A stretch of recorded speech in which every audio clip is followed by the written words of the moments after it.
Ian, where are you? Ian, that was so beautiful. What was the song called? Were It Not for Grace? Yeah. Were Not for Grace. That was just. And did somebody record that? Did it? Ryan, you did? Oh, good. Oh, Maria's going to be really glad for that. Thank you so much. All right. Please turn to Acts chapter 20. And as you're headed there, many of you will recognize the old story, supposedly true, of the Tsar of Russia who was walking through a beautiful park near his palace. As he came upon a guard, the Tsar couldn't see anything that should need protecting. "What are you guarding?" he asked. "Well, Your Excellency, I've got to be honest, I'm really not sure. I'm just told to perform guard duty here in this part of the park." Well, the Tsar decided to solve the riddle by searching through the archives.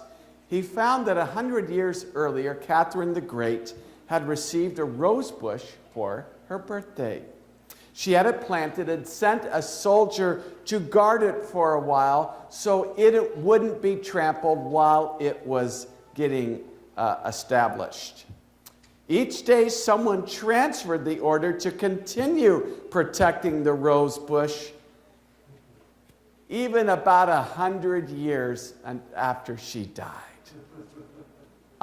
They forgot the reason that they were guarding it in the first place. So someone stood guard over a non-existent rose bush simply because, in a sense, it became a tradition no one had questioned until the Tsar became curious. Well, Jesus once told the Pharisees that they had let go of God's commands and were holding instead to the what? To the traditions of men. Now, back then he was speaking to the Jewish leaders, but I thought, is it possible for Christians to believe they're following God when they're actually following man-made traditions that go against His Word? Now, folks, are all traditions bad? No. As a matter of fact, somewhere Paul or Peter speaks of some good form of tradition. They can be good. The problem is when they contradict or go against God's principles or His Word. Well, in Acts 20, starting at verse 29, Paul warned that soon after his death, savage butterflies would come in among you. Isn't that terrible? I wouldn't want to be there. I'd hate to see that. Savage what? Wolves. Yes, wolves. In other words, come and not spare the flock. In other words, something dangerous, a movement that was dangerous and devouring, destructive. Even from your own number, men will arise and distort the truth in order to what? Draw away disciples after themselves. In other words, this wasn't about standing for truth and glorifying God. They wanted to build up their own kingdom. Wow. So Paul was appealing to the early Christians to guard the truth, to keep the truth of the Bible and go by what Jesus taught. In fact, this is so chilling. Imagine the moment when the Holy Spirit communicated to Paul, opened his eyes, and Paul recorded it in 2 Thessalonians 2:7, where he said, the secret power of lawlessness is in fact already at work. Imagine the moment he realized that. The Holy Spirit told me, John, I got to warn you, the Antichrist is in your congregation or something like that. I'd go, whoa, I'd start to grow hair, I think. All right? So it was serious stuff. Well, the first 3 sermons in this series, we looked at the Sabbath through the lens of righteousness by faith, as we looked at the purpose, beauty, and blessings of Sabbath rest, as well as how to delight in that holy time with God. Today, we look back on history to see why most of the Christian world worships on Sunday instead of the seventh-day Sabbath, and that will set us up for moving into Bible prophecy regarding worship and the Sabbath. But I've got to warn you, oh my, this has been a hard week.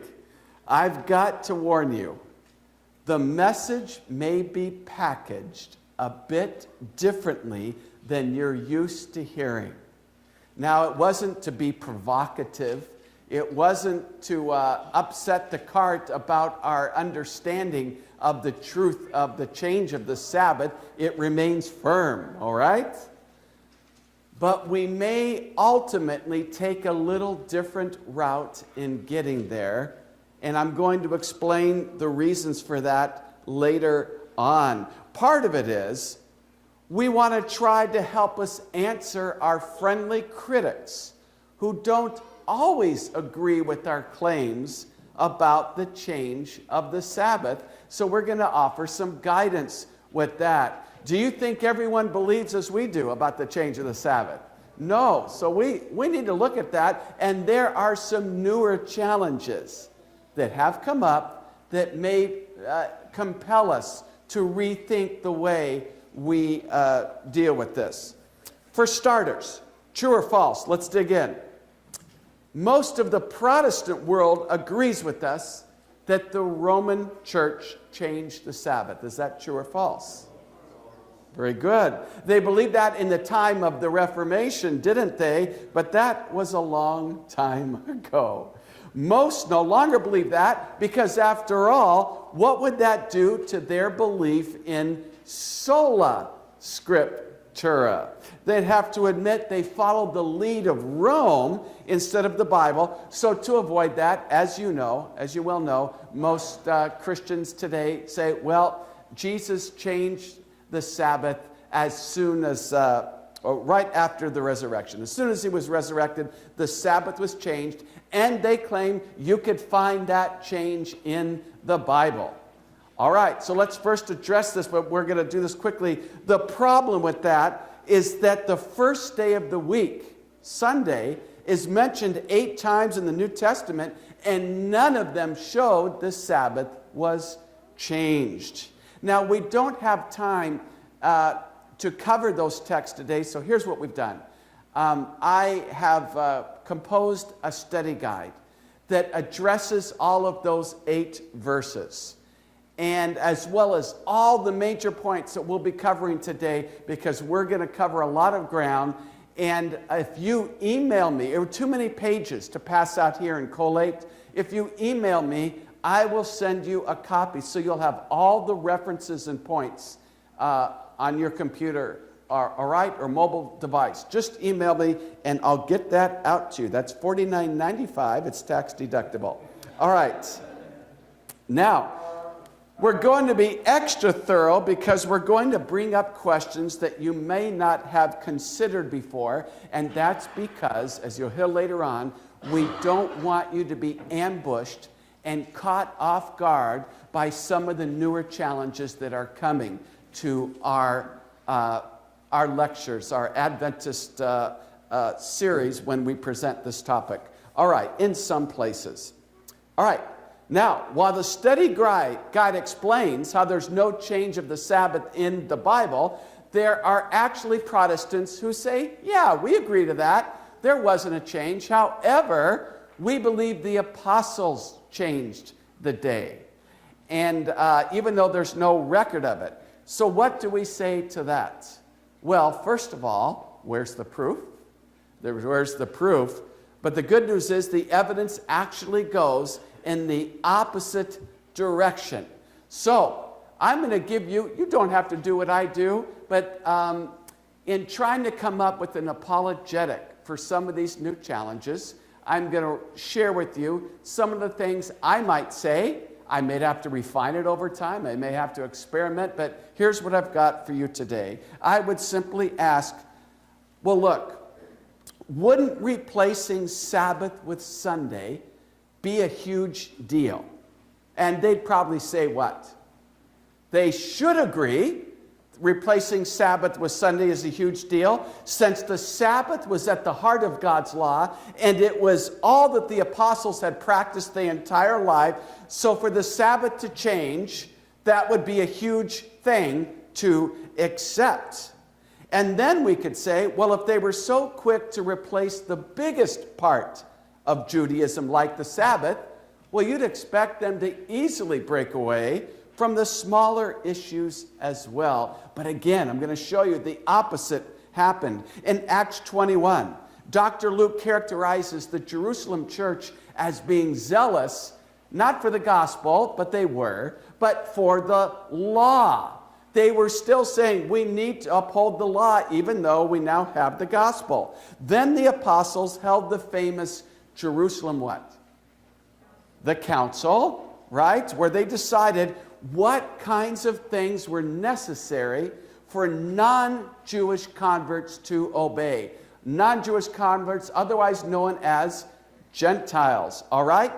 There were 4 requirements. The first one was moral, remain sexually pure. But the other 3 were all from the Jewish ceremonial law. What were they? Gentile Christians were ordered to abstain from contact with idols and from eating meat that had been strangled or that contained blood.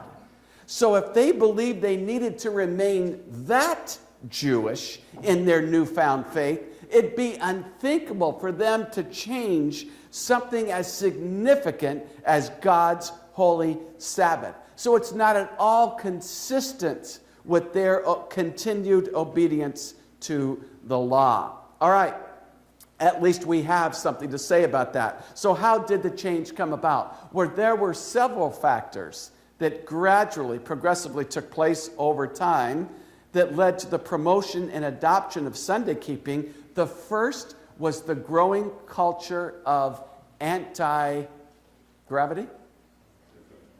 Anti-Semitism, right? That was huge. Listen to this. This is earth-shattering back then. After 135 AD, radical changes occurred in the Jewish world. In that year, the Roman Emperor Hadrian crushed the second Jewish revolt led out by who? Most Adventists know this. This is good old Adventist history. Led out by who? Bar none? Bar Kokhba, right? Bar Kokhba. All right. Now, Jews were expelled from Rome. Even Jewish Christians had to leave. Hadrian prohibited the practice of the Jewish religion throughout the empire. Sabbath observance was condemned. Anti-Jewish literature began to appear. And then Christians began to develop a theology of separation from the Jews. What's that mean? Well, when the Jews were severely persecuted, the Jewish Christians left Rome, and when a new emperor arose and it appeared safe to return, when those Jewish Christians re-entered Rome and went back to their churches, who was waiting for them? The Gentile Christians. And how do you think those Jewish Christians were received? Not so well. Not so well, because they had bought into this culture. They didn't want to be accused of being Jewish, and so they began to justify their reasons for moving away, and there were some tensions that they had to work out. All right, let's go on, and let me give you an example of this. True or false? Christians celebrated the crucifixion long before they celebrated the resurrection. All right, let's look at it. All right, Christians celebrated the crucifixion long before they celebrated the resurrection. Well, we have communion, right? That was, you do show the Lord's death till you come. But here's something else. Each year, they celebrated the crucifixion on the, can you guess? Early practice of the church. On the Passover. Because it coincided, right, with the Lord's Supper. But that became a problem. Why? Because the Passover was identified with who? With the Jews. So now we come to one of the first steps. You're watching it. If you could watch a video and go back in time and see how this whole progression took place, this is one of the seminal moments. One of the first steps in the slow march towards Sunday keeping. In the early 100s, the Bishop of Rome encouraged Christians to celebrate the resurrection instead of the crucifixion, but just once a year on Easter Sunday. All right? Just once a year on Sunday. We call it Easter now. That took some time. But Easter Sunday. All right? Then in 200 AD, Victor, the Bishop of Rome, he moved it up. He sought to enforce. Can you imagine? The church, I command you to do this. He sought to enforce the observance of this annual Resurrection Sunday. It was just one time a year. Now, how did he enforce it? He's going to get the temple police out? What's he going to do? No. Bishops were excommunicated if they did not obey that celebration, all right? Bishops who said, no, my priest in my area do not have to do this, they were excommunicated. Can you see how early the church began to use Sunday keeping as a way to control the church? It began so early. By the way, the Sabbath still continued to be kept. Protestants kind of disagree with that, but we'll give their evidence and we'll show you how we combat that. But by the way, a good book like Mark Finley's The Almost Forgotten Day will show how God has always had faithful Sabbath keepers throughout the centuries. All right, so far, have we seen any particular papal decree to change the Sabbath so far? No, not yet. But the church began applying more pressure for Christians to move away from Sabbath keeping. We saw anti-Semitism being a factor. The next is this. Christians used to fast on the Sabbath during Easter weekend to show what? In that annual weekend crucifixion time, why would they fast? To show their what? Their sorrow for Christ's death. He died on Friday, rested in the tomb, in the grave, but he was dead. So they expressed their sorrow for his crucifixion. Now, over time, the church urged Christians to make every Sabbath a day of fasting, while Sunday was to be made a day of feasting and rejoicing in light of the what? Resurrection. All right. Now, this is so important. A pattern begins to emerge. And this is the key to unlocking the understanding and explanation of the change of the Sabbath. All right? The church will progressively discourage Sabbath keeping while promoting Sunday keeping. This particular pattern becomes the key to understanding the change of the Sabbath. Discourage Sabbath keeping while promoting Sunday keeping, and you don't even need a specific command to make the change. And we're going to show how that works. So far, we've seen the role of anti-Semitism, then making the Sabbath into a sad and gloomy day of fasting, and next, good Adventist Bible scholars will know there was the infiltration of pagan what? Pagan sun worship, right? So much could be said on that, but the basic idea is that Christian converts from paganism tended to cling to their veneration of the sun. Christians ceased praying facing Jerusalem and began to face the sunrise in the east instead. The symbology of the sun soon influenced Christian literature, art, and even worship itself. The day of the sun, Sunday, was easier for converts to keep as a day of worship rather than the day of who? What is Saturday named for? Which planet? Saturn. It was much easier to keep the day of the sun, something they were already used to doing as pagans. as they converted to Christianity than the day of Saturn, a day that they did not hold in esteem. So the church used that to promote Sunday keeping. Now, here's our challenge. We said Protestants will submit evidence that the apostles changed the Sabbath, and here it is. Are you ready? They have two quotes from history. I'm just going to use one. Justin Martyr. A quote by Justin Martyr in 150 AD that basically says that it was the custom for Christians to hold their common assembly on Sunday. Now let me ask you something. Is 150 early? Well, I'd say it's early.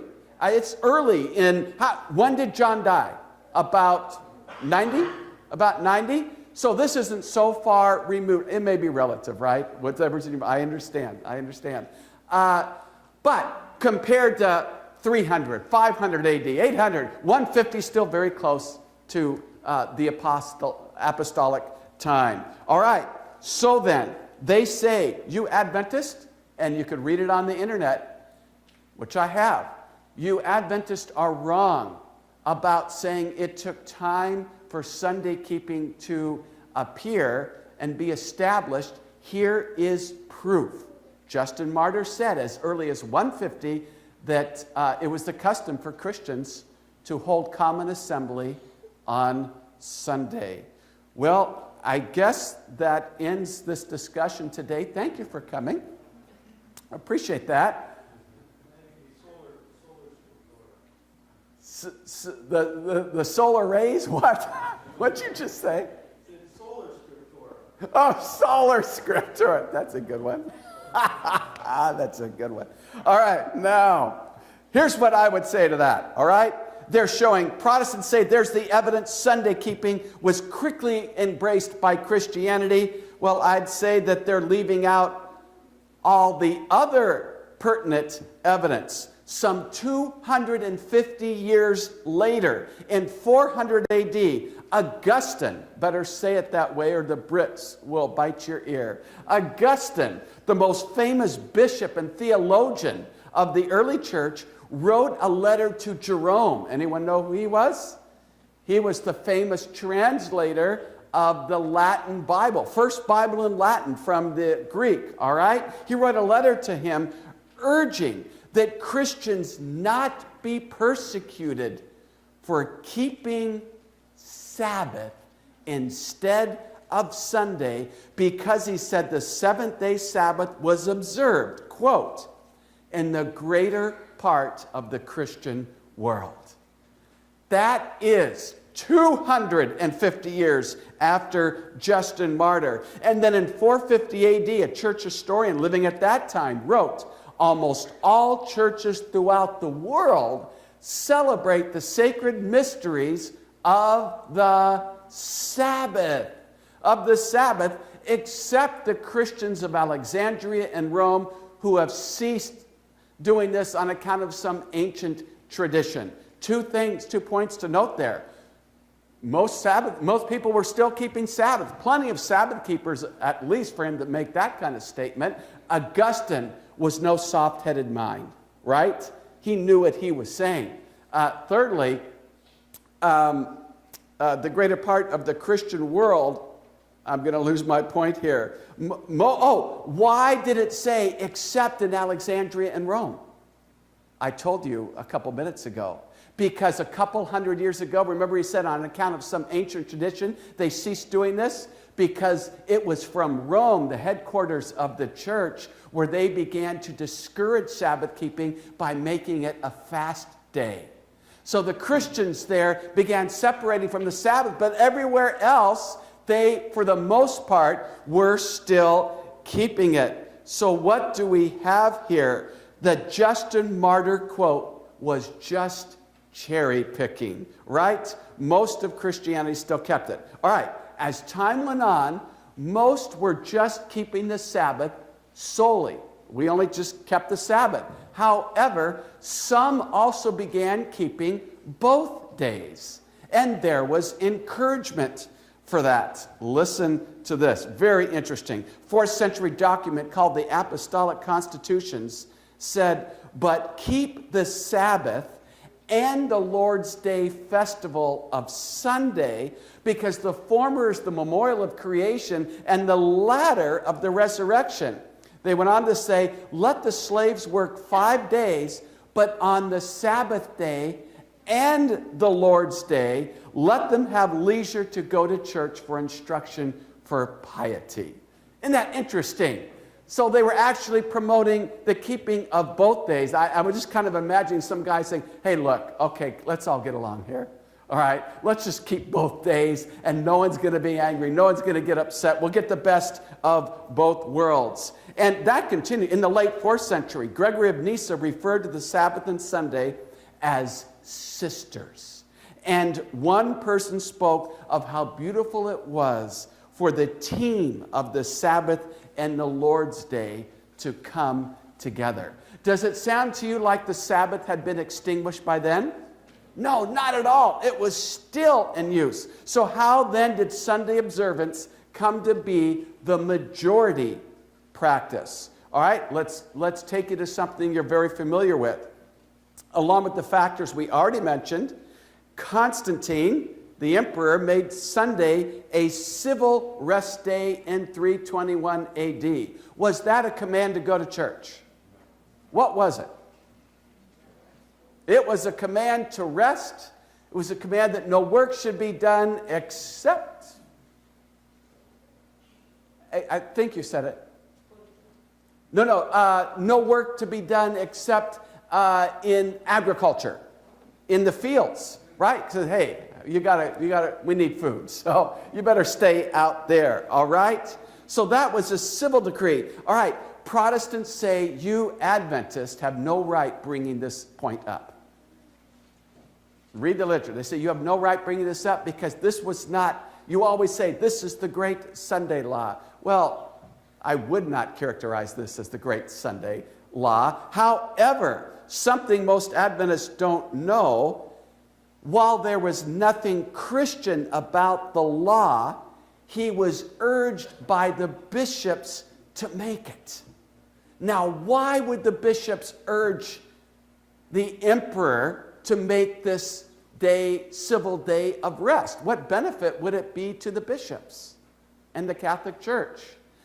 They wanted to get the population of the empire used to a regular focus on Sunday as a day of rest.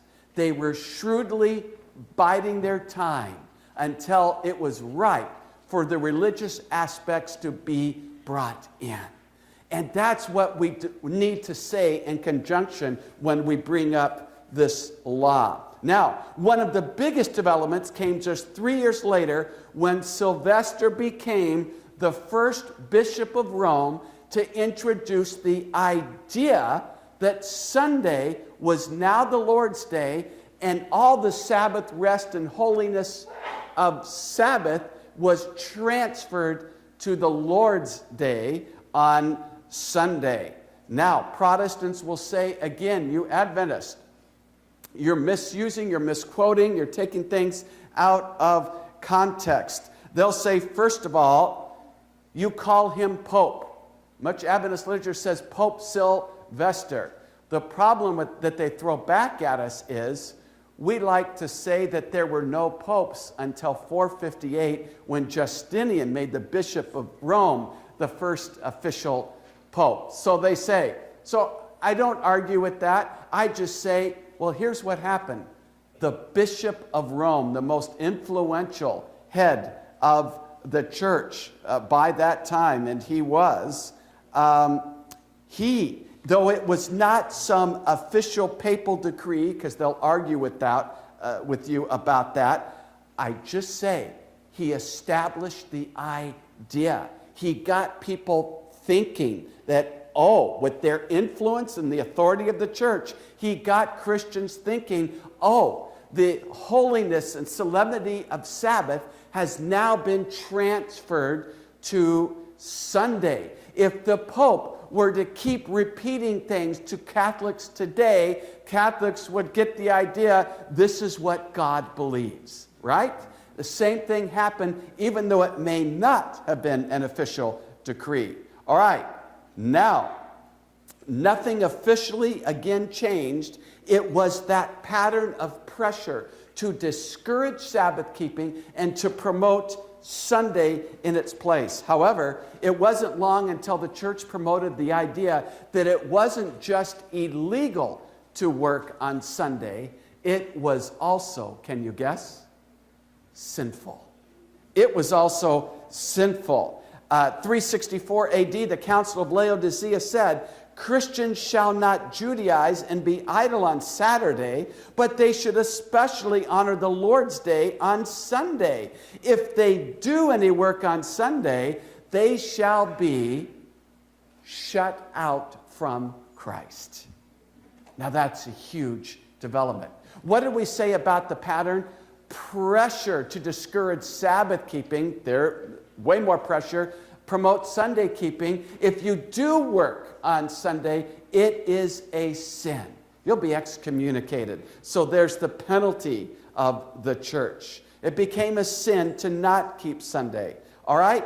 Over time, this progressive pattern of discouraging Sabbath keeping and promoting Sunday keeping with penalty resulted in the majority of Christians giving up Sabbath keeping by the 12th century. Did it take a while? Yeah, that took quite a while. All right?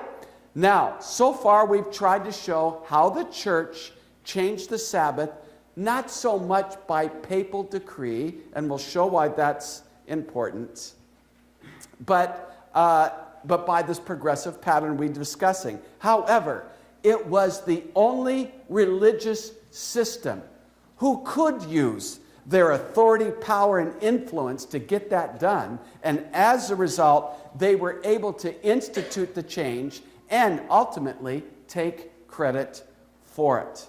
Now, I realize that if you're up on Bible prophecy and all of these things, you will understand that this is a slightly different approach than we are used to taking. And I told you there's a reason for that. I did not present to you a list of quotes that we tend to use. And I'm going to explain why I didn't go that route. All right? Instead, I showed, use the paradigm of the consistent pattern that progressively came throughout the ages. Here's why. How we present the change of the Sabbath is important because I know of at least one, maybe two Adventist evangelistic meetings where a priest attended and demanded to see the official declaration that the church or the Pope had changed the Sabbath to Sunday. And the preacher said, well, hey, you've been coming every night, which he did. Very interesting. You came every night, you've heard. Here it is. You've got it in your notes. It's right there. Look at the catechism. And he said, well, excuse me, I'm pretty sure you Adventists have a Sabbath school quarterly. You have Bible studies that you share with your prospective converts and prepare them for baptism. Those may reflect teaching of the church, but they are not the official dogma of the church. I said, well, no, they're not the official dogma. So he said, show me the official statement where the Pope made this declaration, canonical law, that the Sabbath was changed to Sunday. Well, that was an interesting challenge. And maybe that's, in my mind, I want to go on record as saying, I believe the statements we have they satisfy me as a believer who's trying to work it out. Are our claims true or not? I'd say, well, look, the weight of the evidence is absolutely true. And I'm going to explain a little more how to get there. Do not get sidetracked in an argument about the quotes we use, because the real issue is, does the church take credit for the change? Does the church take credit? Now, I've had the benefit of analyzing, looking back on that incident, and I'd like, if a priest would come to me and said, look, I don't like the quotes you're using, I'd like to say, you know what, I'm so glad you brought that up. It would be so helpful. I've been waiting for this. Please, you'd be so kind. Could you please share with me the statements and quotes you'd like me to use to prove that the Sabbath was changed? Can you email those? I need them. I'd love to have them. Well, sure, Pastor. I'll give you the right ones. All right? Just ask that question. Well, if you don't like these and you do take credit for it, then please show me the right ones. All right? It's kind of a double-edged sword. The church, as far as I know, still today, takes credit for the change of the Sabbath, but they don't accept the quotes we use to show that they changed it, and that's why I gave you a different paradigm to get to the same place. And I'm gonna tidy that up in just a bit. Now, if they don't accept the quotes we normally use, here's something you could ask them. Well, do you believe the church progressively discouraged Sabbath keeping and promoted Sunday keeping? Can you agree to that? And it would be pretty hard for them to say, no, that didn't happen. Yeah, that's overwhelming, no doubt about it. That's what happened. And then we could add, wasn't it the authority, power, and influence of the church that led Christians to cooperate with that change and adopt that change? Well, yeah. In other words, would you agree that the Roman Church was the religious system ultimately responsible for discouraging Sabbath keeping and promoting Sunday keeping to the point where it became established practice in Christianity and institutionalized? Would you agree to that? How could they not? If they didn't agree, I would say this. Well, who else could it be? It wasn't the Protestants, because Sunday keeping was already the majority practice by the time of the Reformation. And they want to take credit for everything. So if it wasn't you, who was it? All right? So, of course, there's the catch right there. And here's a bit of church history to back that up. In 1562, the Council of Trent was initiated the Counter-Reformation to argue against the claims of the Protestants. All right? Now, a catechism was produced to reinforce the decisions of that council. And here's what it said. The Church of God has thought it well to transfer the celebration and observance of the Sabbath to Sunday. If they said, wait a minute, that's a catechism, I said, well, I understand this is, but is this a reflection of what the council taught? Well, yeah.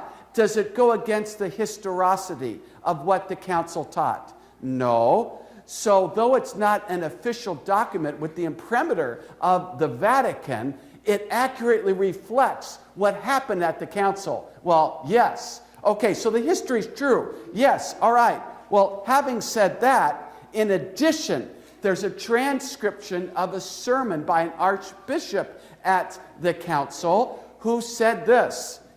The archbishop said that, let me get it. He said the church's entire authority is based upon the fact that they changed the Sabbath to Sunday. Now, why was there even this discussion about the Sabbath during this council? Why? Because the reformers were saying, look, you have instituted all kinds of non-biblical practices into the church. So, what did the Council of Trent do? The Catholic scholars, cardinals, bishops, and the Pope, they said, I'll tell you what we did. By changing the Sabbath to Sunday, we proved that we had the authority to make all those other non-biblical changes. There's no change of the Sabbath in the Bible, and yet we did it. That proves, Mr. Reformer, Mr. Luther, Mr. Eck, all of you, it proves that we have the right to establish all these other non-biblical items that you Protestants have such a hard time with. This is the proof. Now, that's self-vindicating, but that's their answer. Now, here's the point. Don't worry if you're not able to provide a specific enough papal decree to their satisfaction. I believe we have them, but to their satisfaction, the fact remains they were the religious system that used their authority and pressure to progressively discourage Sabbath keeping while promoting Sunday keeping to the point where the change was finally established and instituted for the majority of Christians. And folks, even the reformers, these Protestants today who say, no, it all started back in Jesus after the resurrection. Look, even the reformers, at the time of the Reformation, they had their own council where they developed the Augsburg Confession in 1530. And here's what they said.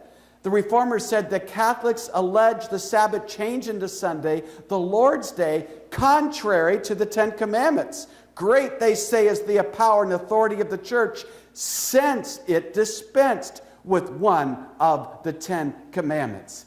They knew who supervised the change, and they knew who took credit for it. And by the way, some of the key reformers were Sabbath keepers themselves. Cardinal Gibbons wrote, if the Bible is the only guide for the Christian, then the Seventh-day Adventist is right in observing Saturday with the Jews.